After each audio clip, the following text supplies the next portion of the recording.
আসসালামু আলাইকুম রহমতুল্লাহ বরকাত।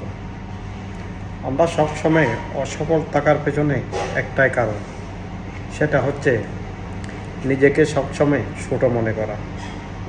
আমরা সবসময় নিজেকে ছোট মনে করি এবং দুর্বল ভাবি।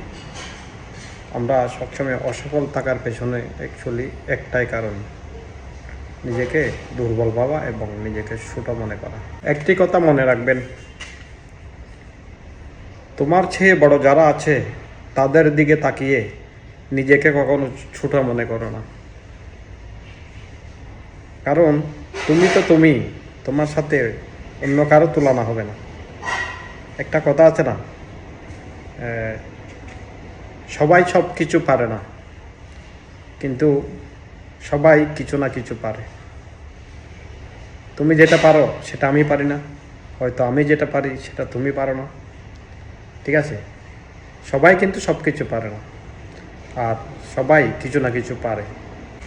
নিজেকে বিশ্বাস করো এবং সৎ মনোভাব নিয়ে সামনের দিকে এগিয়ে যাও। নিশ্চয় তোমার জন্য সফলতা অপেক্ষা করতেছে।